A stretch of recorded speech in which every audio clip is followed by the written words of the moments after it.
Hi viewers, నా పేరు doctor Kranti Kumar Reddy, consultant andrologist, J andrology and men's health. నేను మగవాళ్ళలో వీరికణాల కౌంట్లో కానీ కదలికలలో కానీ ఏదైనా ప్రాబ్లం ఉండి పిల్లలకి ఇబ్బంది పడుతుంటే అటువంటి మగవాళ్ళలో ఈ కౌంట్ ప్రాబ్లం కానీ కదలికల్లో ప్రాబ్లం కానీ ఉండడానికి కారణం ఏంటనేది కరెక్ట్గా ఐడెంటిఫై చేసి ట్రీట్మెంట్ చేయడం అనేది జరిగిద్ది. అయితే చాలామంది మగవాళ్ళు ఎవరిలో అయితే వీరికణాల కౌంట్లో కానీ కదలికలో కానీ ప్రాబ్లం ఏదైనా ఉండి పిల్లలకి ఇబ్బంది పడుతున్నారు, వాళ్ళ ట్రీట్మెంట్లో భాగంగా ఈ మగవాళ్ళు చేసే కామన్ మిస్టేక్ ఏంటి అని అంటే, మగవాళ్ళు కూడా వాళ్ళ వైఫ్ ట్రీట్మెంట్ చేయించుకునే లేడీ డాక్టర్ దగ్గర ఐవీఎఫ్ సెంటర్లో ట్రీట్మెంట్ చేయించుకుంటా నెలల తరబడి వాళ్ళు ఇచ్చే మల్టీవిటమిన్ ట్యాబ్లెట్స్ వాడుకుంటా టైం అండ్ మనీని వేస్ట్ చేసుకుంటా ఉంటున్నారు. నేను రీసెంట్గా చూసిన ఒక ఎగ్జాంపుల్ ఈ వీడియోలో నేను మీకు చెప్తాను.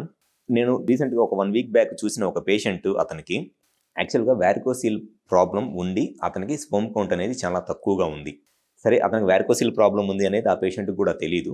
అతను వాళ్ళ వైఫ్తో పాటు ట్రీట్మెంట్ చేయించుకోవడానికి వాళ్ళ వైఫ్ వెళ్ళే లేడీ డాక్టర్ దగ్గరికి, ఐవీఎఫ్ స్పెషలిస్ట్ దగ్గరకు ట్రీట్మెంట్ చేయించుకోవడానికి వెళ్ళాడు. వెళ్తే అక్కడున్న లేడీ డాక్టర్ అతనికి ఉన్న టెస్టులు అన్నీ చేయించింది.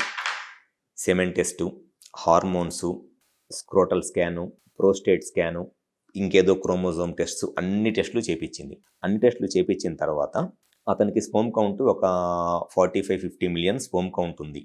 కొంచెం మొటిలిటీ కొంచెం తక్కువగా ఉంది అండ్ హార్మోన్స్ పరంగా టెస్టోస్టెరాన్ హార్మోన్ కొంచెం తక్కువగా ఉంది. అతనికి స్కానింగ్ చేయించినప్పుడు స్కానింగ్ సెంటర్ వాళ్ళు అతనికి లెఫ్ట్ సైడ్ గ్రేడ్ 3 వ్యారికోసిల్ ఉంది అని చెప్పని ఇచ్చారు.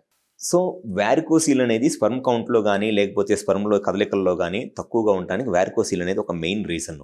ఆ పేషెంట్కి స్కానింగ్ చేయించింది కూడా ఇదే లేడీ డాక్టర్ స్కానింగ్ చేయించింది. స్కానింగ్ చేయించి ఆ రిపోర్ట్స్ అతను తీసుకొని వెళ్ళిన తర్వాత, మీకు స్పెర్మ్ కౌంట్ కదలికలు తక్కువగా ఉన్నాయి, ప్లస్ టెస్టోస్టెరాన్ హార్మోన్ తక్కువగా ఉంది, సో ఐవీఎఫ్ చేయాలి అని చెప్పి చెప్పిందంట అతనికి, ఆ పేషెంట్కి. సరే, ఆ పేషెంట్ ఆ డాక్టర్ని అడిగాడంట, మేడం మరి స్కాన్లో వ్యారికోసిల్ ఉంది అని చెప్పని ఇచ్చారు, మరి వ్యారికోసిల్ వల్ల కూడా స్పెర్మ్ కౌంట్ తగ్గిద్దని చెప్పి చెప్తున్నారు కదా, మరి వ్యారికోసిల్ గురించి ఏంటి అనేది. ఆ వ్యారికోసిల్ వల్ల స్పెర్మ్ కౌంట్లో ప్రాబ్లం ఏమీ రాదు, వ్యారికోసిల్ వల్ల స్పెర్మ్ కౌంట్లో ప్రాబ్లం ఏమీ రాదు, మీరు ఐవీఎఫ్ చేయించుకుంటే సరిపోయేది. 45-50 మిలియన్ కౌంట్ ఉండి వ్యారికోసిల్ ఉన్న ఒక పేషెంట్కి ఆ డాక్టర్ చెప్పింది మీరు ఐవీఎఫ్ చేయించుకుంటే సరిపోయేది అని చెప్పి చెప్పిందంట. రియల్గా వ్యారికోసిల్ వల్ల అతనికి స్పెర్మ్ కౌంట్లో కనుక ప్రాబ్లం ఏమీ లేకపోయినట్లయితే అసలు మరి ఈ డాక్టర్ తనకి స్క్రోటల్ స్కాన్ ఎందుకు చేయించినట్లు? 2,500 రూపాయలు 3,000 రూపాయలు పెట్టి స్కాన్ ఎందుకు చేయించినట్లు? ఆ స్కాన్లో ఏదో ఒకటి తెలిస్తే దాన్ని ట్రీట్మెంట్ చేస్తే ఇంప్రూవ్ అయిద్దనే కదా మనం ఏదైనా టెస్ట్ చేయించేది. ఒక లాజిక్, ఒక బేసిక్ కామన్ సెన్స్ అన్న ఉండాలి కదా వాళ్ళు టెస్ట్ చేయించడానికి. ఏదో నోటికి వచ్చిన టెస్టులు, వాళ్ళకి తెలిసిన టెస్టులు అన్నీ చేయించడం కాదు కదా. మనం ఒక ఫలానా టెస్ట్ చేయించాము, ఒక హార్మోన్ టెస్ట్ చేయించామంటే ఆ హార్మోన్స్లో కనుక ఏదైనా ప్రాబ్లం ఉంటే దానివల్ల స్పెర్మ్ కౌంట్లో ప్రాబ్లం వచ్చిందని చెప్పి పేషెంట్కి చెప్పడానికి. ఒక స్కానింగ్ చేయించామంటే ఇదిగోండి మీకు ఈ స్కానింగ్లో ఇట్లా ఉంది కాబట్టి దానివల్ల స్పెర్మ్ కౌంట్ తక్కువగా ఉందని చెప్పి చెప్పడానికి. అది వదిలేసి చేయించాల్సిన టెస్టులు అన్నీ ఏమో చేయించేసింది. ఆ పేషెంట్ అడిగిన క్వశ్చన్కి వ్యారికోసిల్ ప్రాబ్లం ఉండటం వల్ల స్పెర్మ్ కౌంట్ తక్కువగా ఉంటుంది కదా, మరి మీరు దాని గురించి అంటే వ్యారికోసిల్ వల్ల స్పెర్మ్ కౌంట్ ఏమీ తక్కువగా ఉండదు, మీరు ఐవీఎఫ్ చేయించుకుంటే సరిపోయింది అని చెప్పి చెప్పిందంట.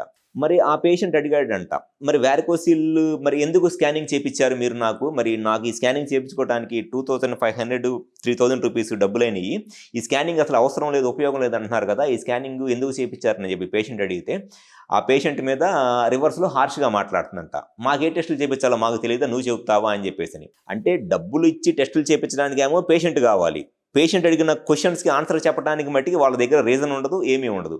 క్వశ్చన్ ఏదైనా అడిగితేనేమో హార్ష్గా మాట్లాడటము.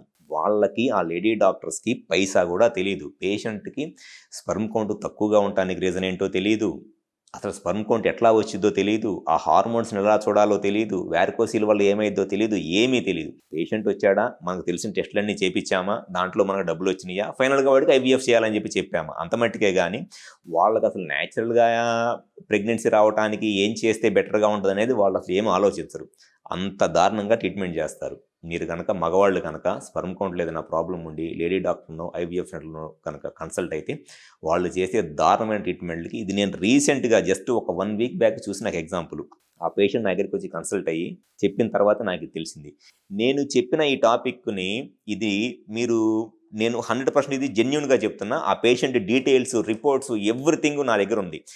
ఈ సో కాల్డ్ ఐవీఎఫ్ సెంటర్ వాళ్ళు ఈ ఆంధ్ర, తెలంగాణ 2 సెంటర్స్లోనూ ఒక 15 ఐవీఎఫ్ సెంటర్స్ బ్రాంచెస్ లాగా ఉండి ఈ హీరోయిన్లతోనూ వాళ్ళతో వీళ్ళతో పబ్లిసిటీ చేయించుకుంటా మేము ఫ్రీగా ఐవీఎఫ్ చేస్తామని ఒక కింద స్టార్ మార్క్ పెడతారు, మేము స్కానింగ్ ఫ్రీగా చేస్తామని ఒక స్టార్ మార్క్ పెట్టి చేసే ఒక దొంగ బ్యాచ్ అనమాట వీళ్ళంతా.